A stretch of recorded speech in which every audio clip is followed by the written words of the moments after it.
Good morning students. आज का अपना टॉपिक है सैट थ्योरी। सो सब तो पहला असीं देखेंगे definition of set theory. A set is a collection of well defined and different objects. हाँ जी, सैट तुहानूं पता है की हुंदा है कि आप नंबर ऑफ एलीमेंट्स होंगे आप उन्होंने कंबाइन करके रख रहे, आप कहते एक सैट बन गया। बट इत्थे वर्ड की आ रहा है वैल डिफाइंड। सो वैल डिफाइंड का मतलब है जिन्होंने असीं प्रॉपरली डिफाइन कर सकीए उन्होंने असीं कहते हैं सैट। सो सैट के हूँ लाइक प्रॉपरली डिफाइंड का मतलब मैं तुम्हें दसा जिदा डेज ऑफ वीक होंगे साढ़े को है ना, Sunday Monday Tuesday Wednesday Thursday Friday Saturday. इस सैट में असीं डिफाइन कर सकते की है यह सैट एक दिनों का सैट है, डेज ऑफ वीक का सैट है साढ़े को, उन्होंने तुसीं की कहोगे एक वैल डिफाइंड सैट है। ठीक है जी। नैक्सट आता है element of set. Each object of a set is called element of a set. हाँ जी, ईच ऑब्जैक्ट तो की मतलब आ जो थोड़ा मैं संडे मंडे की एग्जाम्पल दी है, Sunday Monday Tuesday Wednesday Thursday Friday Saturday, ये जो एलीमेंट ने संडे एलीमेंट है, मंडे एलीमेंट है, ट्यूजडे एलीमेंट है, वैनसडे एलीमेंट है, थर्सडे फ्राइडे सैटरडे, ये एलीमेंट होंगे हैं सैट। क्लियर। नैक्सट थोड़े को आता है नोटेशन ऑफ सैट। हाँ जी, नोटेशन का मतलब कि एक सिंबल लिखा होगा थोड़ा तुसीं की कहना उस चीज़ को। ठीक है। एन तो तुम्हें पता है कि होंगे natural number 1 2 3 4 5 6 7 8 9 10। W for whole number, I और Z for set of integer, Q for set of rational number and R means real number.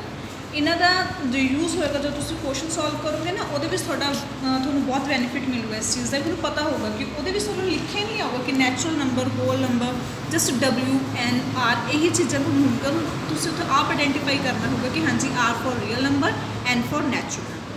Then next है method of designating a set. सब तो फर्स्ट मैथड है tabular roster और enumeration. Tabular ही roster कहा जाता है, roster ही इनूमिनेशन कहा जाता है। पेपर में कोई भी आ सकता थोड़ा टेबुलर बोल सकते हैं, रोस्टर भी इनूमिनेशन भी। दैन सैकेंड है सिलेक्टर सैट बिल्डर और rule method. Clear. So first tabular. Tabular के की होंगे टेबल की फॉर्म च डाटा लिखना होता है। पहली गल तो इतने साढ़े को करली ब्रैकेट्स आएगियाँ। ठीक है जी। Next all the elements separate with commerce.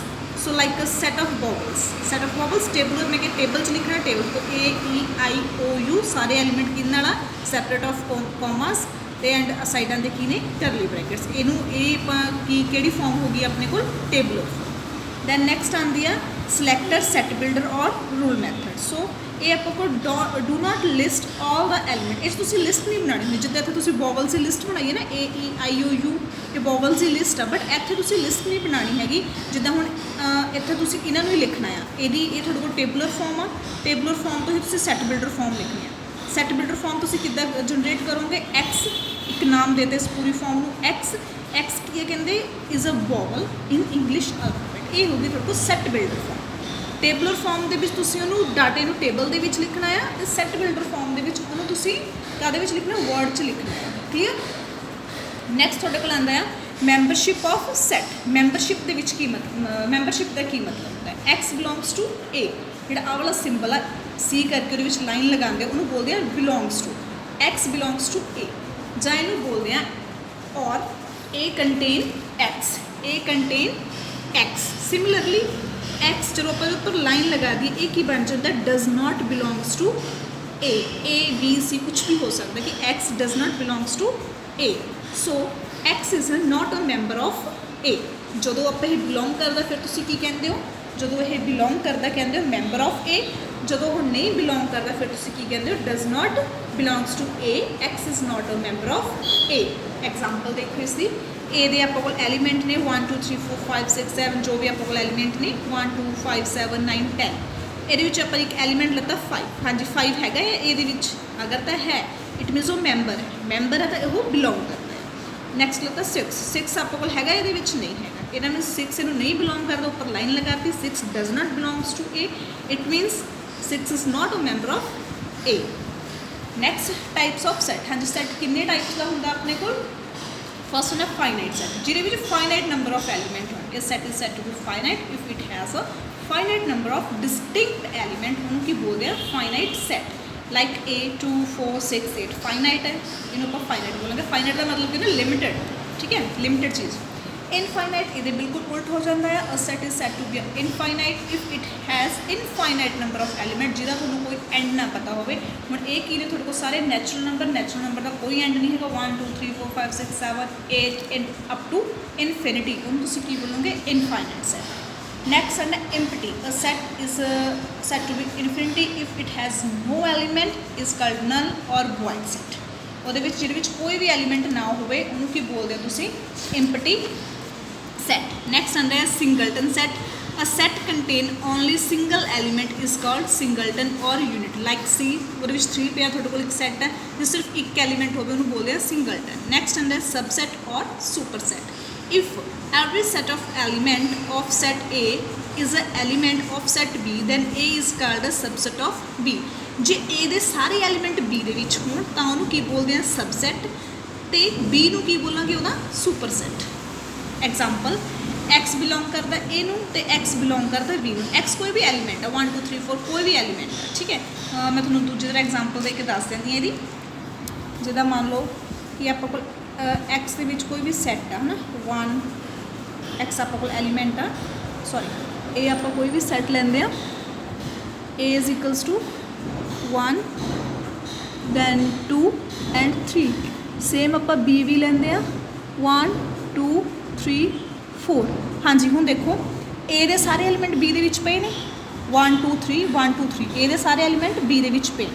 ਸੋ ਆਪਾਂ ਇੱਥੋਂ ਕੀ ਕਹਿੰਦੇ A is a subset of B ਹੈ ਨਾ ਕਿਉਂਕਿ A ਕੰਟੇਨ ਕਰਦਾ B ਦੇ ਵਿੱਚ A ਕੀ ਆ ਸਬਸੈਟ ਆਫ B। ਸੋ ਇੱਥੋਂ ਆਪਾਂ ਕੀ ਕਹਿ ਸਕਦੇ ਕਿ B is a superset of A। ਇਹਨੂੰ ਉਲਟਾ ਕੀ ਬੋਲਣਾ ਹੈ B is a superset of A। Clear. So next ਆਪਾਂ ਕੋਲ ਆਉਂਦਾ ਆ A contain A every set is a subset of itself. ਹਰੇਕ ਸੈਟ ਇਹ ਨੋਟ ਹੈ ਇੰਪੋਰਟੈਂਟ ਪੁਆਇੰਟ ਆ ਹਰੇਕ ਸੈਟ ਆਪਣਾ ਕੀ ਸਬਸੈਟ ਹੁੰਦਾ। ਸਬਸੈਟ ਤੋਂ ਮਤਲਬ ਤੁਸੀਂ ਸਮਝ ਰਹੇ ਹੋ ਕਿ ਸਬਸੈਟ ਦਾ ਮਤਲਬ ਹੁੰਦਾ ਇੱਕ ਵੱਡਾ ਸੈਟ ਤੇ ਉਹਦੇ ਆਪਾਂ ਪਾਰਟਸ ਕੱਢ ਦਈਏ ਉਹਨੂੰ ਕਹਿੰਦੇ ਆ ਸਬਸੈਟ। ਲਾਈਕ A ਆਪਾਂ ਕੋਲ ਹੈਗਾ ਆ 1 2 3 ਹਾਂਜੀ ਇਹਦਾ A ਕਹਿੰਦੇ A ਇਜ਼ ਇੱਕ ਹੋਰ ਲੈ ਲਓ ਸੈਟ 1 2 3 ਸੇਮ ਸੈਟ ਲੈ ਲੇ A ਕੰਟੇਨ A ਕੀ ਹੋ ਗਿਆ subset of A itself. So next ਹੈਗਾ ਪ੍ਰੋਪਰ ਸਬਸੈਟ। ਪ੍ਰੋਪਰ ਸਬਸੈਟ ਇਹ ਸਿੰਪਲ ਪੜ੍ਹਿਆ ਤੁਸੀਂ ਸਬਸੈਟ। ਹੁਣ ਤੁਸੀਂ ਨੈਕਸਟ ਪੜ੍ਹਨਾ ਆ ਪ੍ਰੋਪਰ ਸਬਸੈਟ। ਪ੍ਰੋਪਰ ਸਬਸੈਟ ਕੀ ਹੁੰਦਾ ਆ a non empty set A is said to be a proper subset of B if A contained B but A not equals to B phi और A are called improper subset। हाँ जी proper का मतलब की होंदा है कि ਜਿਹੜਾ properly contain ਕਰੇ ਪਰ ਬਰਾਬਰ ਨਾ ਹੋਵੇ। ਜੋ ਮੰਨ ਲਓ ਕਿ A ਤੁਹਾਡੇ ਕੋਲ ਸੈੱਟ ਹੈਗਾ ਆ 1 2 3 ਐਂਡ B ਹੈਗਾ ਆ 1 2 3 ਐਂਡ 4। हाँ जी A ਚ ਕੰਟੇਨ ਕਰ ਗਿਆ B ਦੇ ਵਿੱਚ ਦੇਖੋ A ਜਾ ਰਹੇ ਨੇ A ਦੇ ਸਾਰੇ ਐਲੀਮੈਂਟ B ਦੇ ਵਿੱਚ ਪਏ ਨੇ 1 2 3 ਐਂਡ B ਦੇ ਐਲੀਮੈਂਟ ਵਿੱਚ ਵੀ ਪਏ ਨੇ 1 2 3। ਤਾਂ ਤੁਸੀਂ ਕੀ ਕਹਿ ਸਕਦੇ ਹੋ ਕਿ A ਕੱਚ ਕੰਟੇਨ ਕਰ ਰਹੇ B ਦੇ ਵਿੱਚ ਪਰ A ਤੇ B ਆਪਸ 'ਚ ਬਰਾਬਰ ਨਹੀਂ ਹੈਗੇ।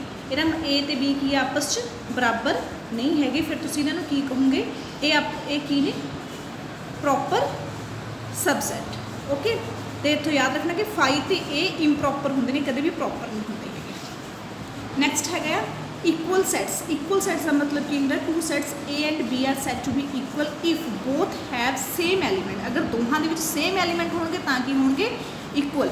मान लो A दे विच तुहाडे कोल एलीमेंट पे ने 1 2 3 एंड B दे विच भी एलीमेंट किहड़े पे ने 1 2 3 तां ये दोहे सैट की हो गए इक्वल। क्लीयर।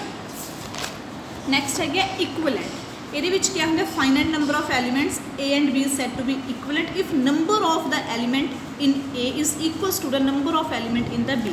A ਦੇ ਵਿੱਚ ਐਲੀਮੈਂਟ ਪਏ ਨੇ 1 2 3 4 5 6 B ਦੇ ਵਿੱਚ ਪਏ ਨੇ 1 2 7 ਐਂਡ ਕਾਊਂਟ ਕਰੋ 2 4 5 2 4 5 ਦੋਹਾਂ ਦੇ ਵਿੱਚ 5 ਐਲੀਮੈਂਟਸ ਨੇ। ਐਲੀਮੈਂਟ ਪਤਾ ਨੇ ਕਿਹੜੇ ਨੇ 1 2 ਇਹ ਐਲੀਮੈਂਟ ਪਏ ਨੇ ਤੁਹਾਡੇ ਕੋਲ ਸਾਰੇ ਇਹ ਦੋਹਾਂ ਦੇ ਵਿੱਚ 5 ਐਲੀਮੈਂਟਸ ਨੇ। ਇਹਦਾ ਮਤਲਬ ਕੀ ਹੋ ਗਏ ਇਹ ਇਕੁਇਵਲੈਂਟ ਸੈਟ।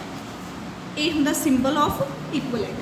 हाँ जी ध्यान रखना इस गल का इक्वलेंट सैट का मतलब की होंदा आ इक्वलेंट दो चीज़ां ने। इक्वल दे विच क्या होना चाहिए एलीमेंट सेम होने चाहिए ने।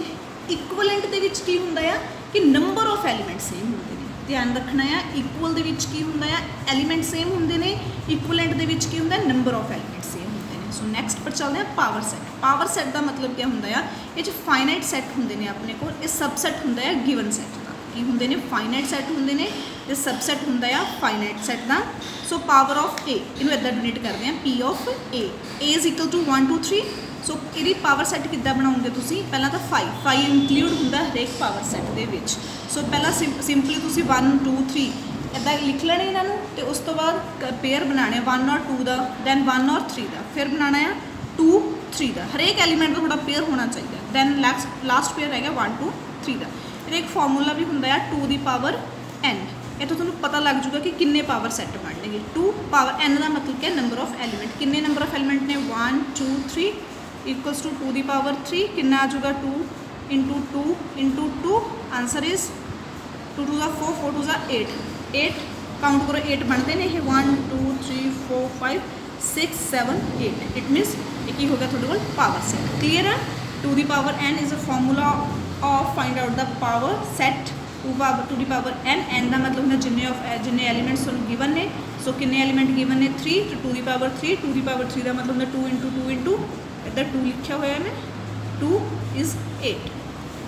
नैक्सट आंदा है डिसजॉइंट सैट। डिसजॉइंट सैट का मतलब होंगे 2 set A and B have no common element. जिन्हें डिसजॉइंट मतलब अलग अलग जिन्होंने कुछ भी चीज़ कॉमन ना हो उन्होंने बोलते हैं डिसजॉइंट। देखो ए सैट आप 1 3 5 एंड बी है 2 4 6 ऑर्डर इवन के सैट्स ने इन्होंने कुछ भी चीज़ कॉमन नहीं हैगी, इन्हों की बोलेंगे डिसजॉइंट। दो डिफरेंट टाइप के सैट उन्होंने बोलते हैं डिसजॉइंट सैट्स।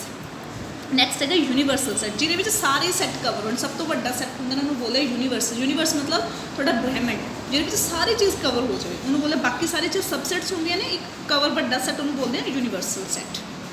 नैक्सट आता है comparable and non comparable. 2 sets are set to be comparable if one of the 2 set is a subset of other.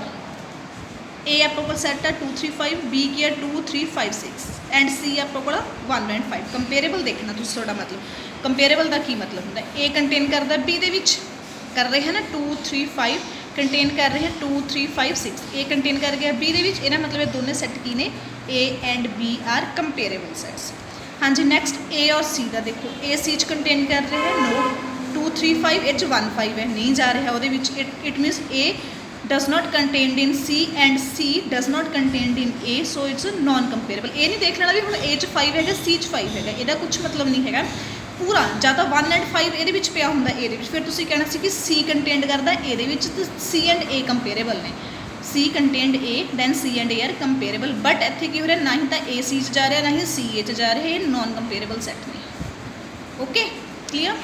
Next type है थोड़े को ऑर्डर ऑफ फाइनाइट सैट। हाँ जी ऑर्डर ऑफ फाइनाइट सैट के की है number of different element of a finite set is called order of A. जिन्ने वो फाइनाइट सैट के ऑर्डर नंबर होंगे ना एलीमेंट्स से जिमें ए आ थोड़े को 1 2 3 है ना फाइनाइट सैट आप ऑर्डर ऑफ ए कितना आ जाऊगा 3। नैक्सट है cardinality number of different elements in a set A is equal to 2 3 6 4 8 order of A किन आप कार्डिनलिटी कढ़नी अपने different element in a set order कितना आ गया थोड़े को 4 आपको कार्डिनलिटी फाइंड आउट। ठीक है ऑर्डर में आप इदा लिखने ऑर्डर निकल के जो आंसर आ जाऊगा बोल दूँगी कार्डिनलिटी। सो आप एग्जाम्पल्स देख लेंगे। फर्स्ट आप x is a number divisible by 5।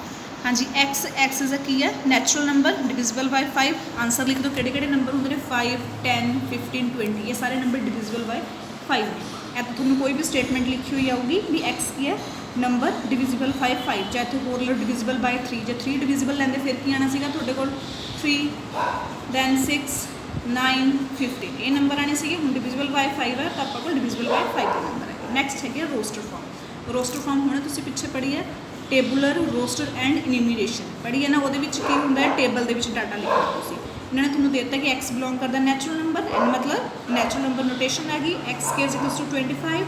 सो 25 में तुम लिख सकते हो लिख सकते हो under X it implies X under root 25 under root 25 का मतलब 5 इंटू 5 पेयर चो बाहर निकलो एक -5 एक +5 आप अंडर रूट का 5 का स्केयर लिख के स्केयर ना स्केयर कैंसल होके इधर देखो एक्स इज इक्वल्स टू 5 दी स्केयर दैन इधर भी स्केयर ना स्केयर कैंसल एक्स की वैल्यू कितनी है +-5। सो जो नैचुरल नंबर होंगे जस्ट प्लस के टर्म्स होंगे। So X is equals to 5 is a natural number. So आपको रोस्टर फॉर्म क्या आ गई A is equal to 5। Next है set builder form. Set builder form के की है ਆਪਾਂ ਕੋਲ ਦਿੱਤਾ ਹੋਇਆ ਸੈਟ ਬਿਲਡਰ ਫਾਰਮੂਲਾ ਨੇ ਕੀ ਸੀ ਕਿ ਤੁਸੀਂ ਉਹਨੂੰ ਕਾਹਦੇ ਵਿੱਚ ਕਨਵਰਟ ਕਰਨਾ, ਵਰਡਸ ਦੇ ਵਿੱਚ, ਹੈ ਨਾ, ਇੱਕ ਸੈਂਟੈਂਸ ਦੇ ਵਿੱਚ ਲੈ ਕੇ ਆਉਣਾ ਹੈ। -2 -4 -6 ਇਹਨੂੰ ਤੁਸੀਂ ਉਹਨੂੰ ਇੱਕ ਵਰਡ 'ਚ ਲੈ ਕੇ ਆਉਣਾ ਹੈ। ਆਪਾਂ ਕੋਲ ਇਹ ਲੱਤਾ ਆਪਾਂ ਨੇ ਸੈੱਟ ਕੋਈ ਵੀ, ਸੋ ਇਹਨੂੰ ਪਰ ਤੁਸੀਂ ਕੀ ਲਿਖ ਸਕਦੇ ਹੋ, -2 × x, x ਕੀ ਹੈ, i ਦਾ ਮਤਲਬ ਇੰਟੀਜਰ, ਇੰਟੀਜਰ ਤੁਸੀਂ ਕੀ ਫਿਲ ਕਰ ਸਕਦੇ ਹੋ 1 2 3 4 5, ਇੱਥੇ 1 2 3 4 5 ਕਰੋ, ਉੱਪਰ ਆਨਸਰ ਬਣ ਰਿਹਾ, ਇਹ ਤੁਹਾਡੀ ਕੀ ਹੋਗੀ set builder form. Next check ਕਰਨੇ ਤੁਸੀਂ ਕਾਰਡੀਨੈਲਿਟੀ। ਆਪਾਂ ਕੋਲ ਕਾਰਡੀਨੈਲਿਟੀ ਦਾ ਕੁਐਸਚਨ ਹੈਗਾ x = 25 3x = 6, ਸਾਡੀ ਕਾਰਡੀਨੈਲਿਟੀ ਪਤਾ ਕਰੋ। ਪਹਿਲਾਂ x ਦੀ ਸਕੁਅਰ 25, ਇਹਨੂੰ ਅੰਡਰ ਰੂਟ ਨਾਲ ਆਪਾਂ ਸੋਲਵ ਕਰਕੇ x ਦੀ ਵੈਲਿਊ +-5 ਆ ਗਈ, ਦੈਨ ਇੱਥੋਂ x ਦੀ ਵੈਲਿਊ ਕੀ ਕੱਢ ਲਈ 2, ਸੋ ਕਾਰਡੀਨੈਲਿਟੀ ਆਫ a = 0, ਕੋਈ ਹੱਲ ਨਹੀਂ। ਦੈਨ ਹੈਗਾ ਪਾਵਰ ਸੈਟ। ਪਾਵਰ ਸੈਟ ਮੈਂ ਤੁਹਾਨੂੰ ਪਹਿਲਾਂ ਹੀ ਮੈਂ ਪੂਰਾ ਡੀਪਲੀ ਕਰਵਾ ਚੁੱਕੀ ਹਾਂ, ਮੈਂ ਦੁਬਾਰਾ ਦੱਸ ਦਿੰਦੀ ਹਾਂ। b = 1 3 4, ਪਾਵਰ ਆਫ b = 5 1 3 4 अलग-अलग तौर पे, फिर then 1 और 3 1 और 4, अगेन 3 और 4, then 1 3 4। ਇਹਦੇ ਨਾਲ ਇਸ ਤਰ੍ਹਾਂ ਤੁਹਾਡੀ ਫਸਟ ਐਕਸਰਸਾਈਜ਼ ਕੰਪਲੀਟ ਹੋ ਜਾਂਦੀ ਹੈ। ਇਹਨੂੰ ਕਰੋ ਸਾਰੇ ਜਣੇ, ਅਗਰ ਕੋਈ ਡਾਊਟ ਆਉਂਦਾ ਤਾਂ ਮੈਨੂੰ ਪੁੱਛੋ।